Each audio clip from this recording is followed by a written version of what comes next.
Hello everyone, my name is Yogesh Punia and today I am going to accompany you to a whole new world of excitement, a whole new world of various phenomena that have a day-to-day life application in our life. Right from the balloon flying in the sky to the bird flying in the air and then the aeroplane you following it. Right from the needle that we saw in the magnetic compass to the apple falling on the ground. Everything in this nature follows a certain rule. And when mankind wants to know what those rules are, we follow a theory. Actually, it's not a theory, it's a simple a philosophy based upon the innovative ideas, a philosophy based upon the discoveries, and a philosophy based upon the conciseness. Yes, it is called the physics of this world. So today we are going to learn what is physics, what are the basic elements of physics, and then we will know what are the basic forces that are present in nature that make physics so enriched. So here we go. Many years back, there was a young man who was sitting in his apple farm, or what you call an orchard.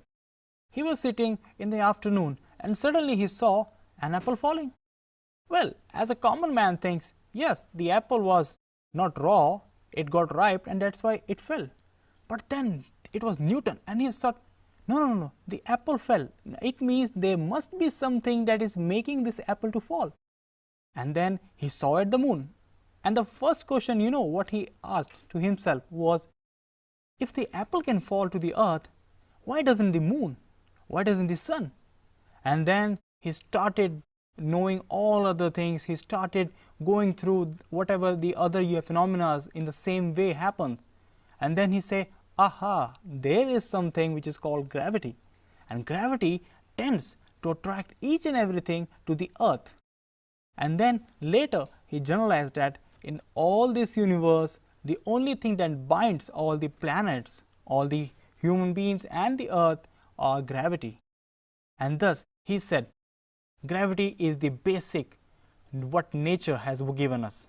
And so the physics is the study of the nature. Now if we go for the meanings that we find in various dictionaries for physics, for example, if you go for Latin and if you go for Greek, even if you go for Sanskrit, they will say that physics is nothing but the study of nature. Well, actually that's only a definition. Let's go into a real world example and then we might be able to see what really physics is.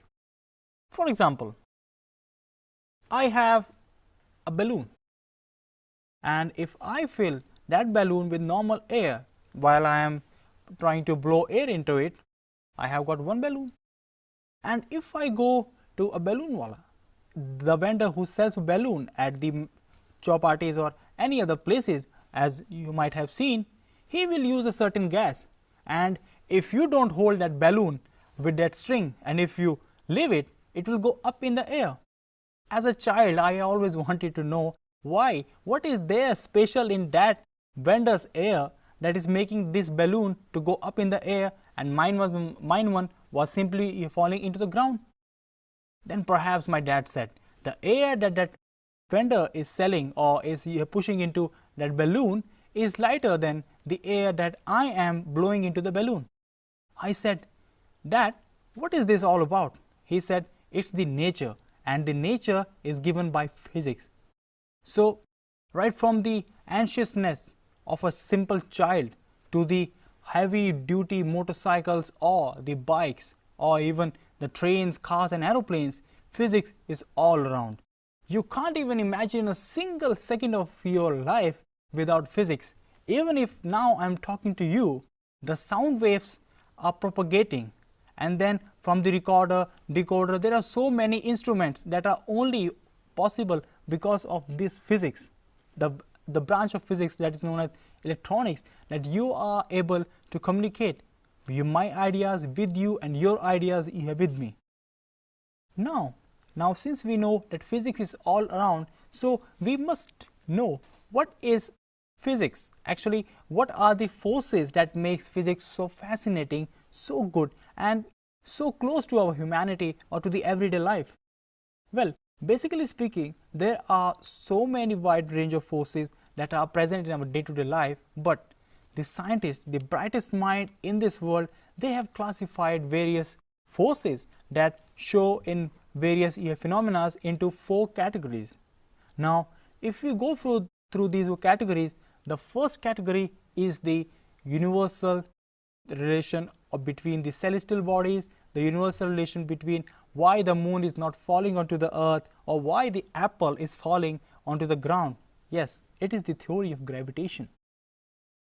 We are not going into the numerical aspect of theory of gravitation. We are just going to think for a second what are the qualitative aspects of theory of gravitation that is so important in our day-to-day life.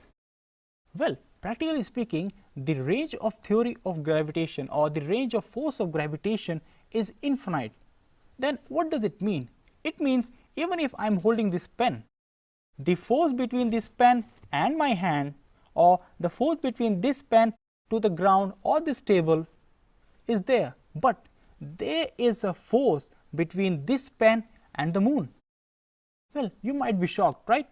Then you must ask why it is not getting up there.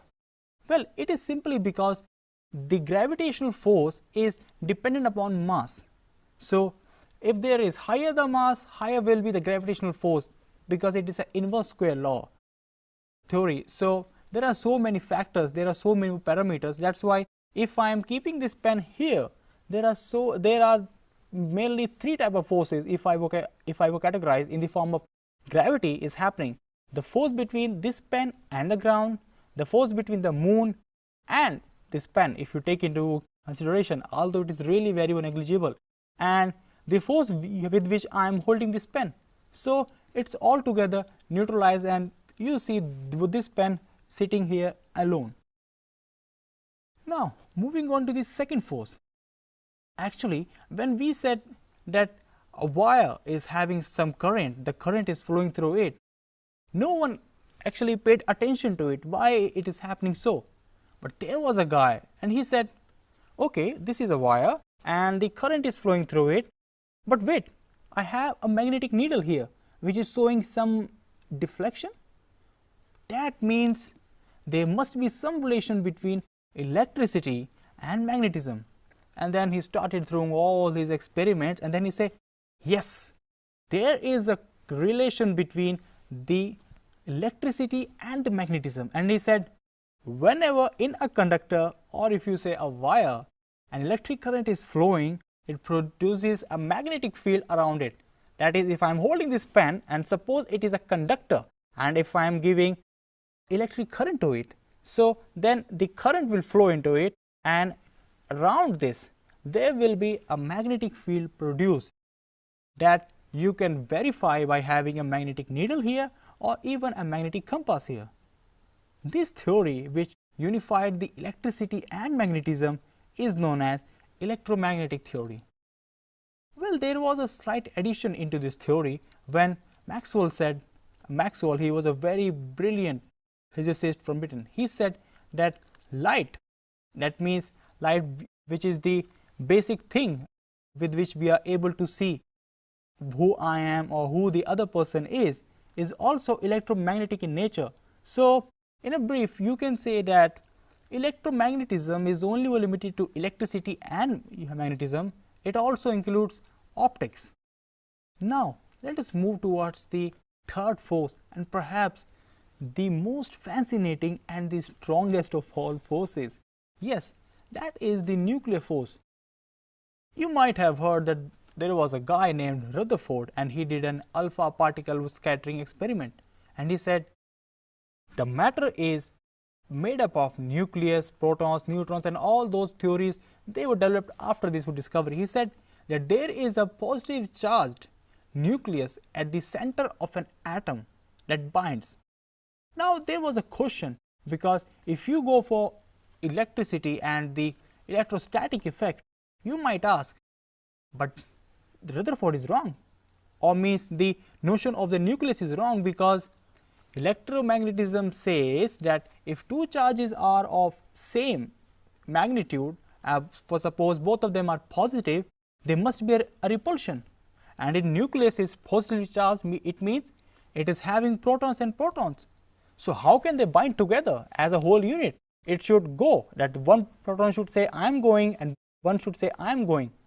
But there is a force superior to them.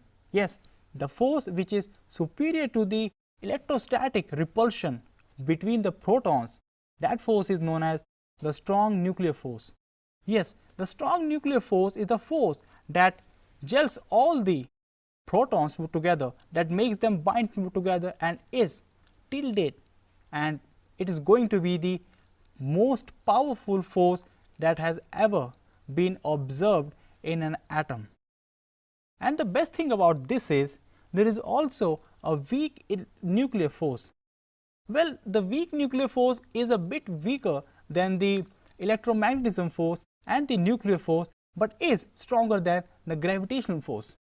That is, it happens when an atom disintegrates and gives a beta decay and an electron, which it gives in a beta decay, right?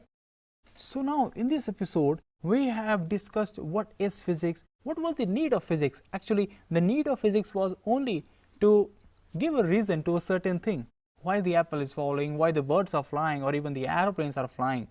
And while going through this journey of questioning and then answering, reasoning, we got a whole new perspective which is far richer than anything you can even imagine.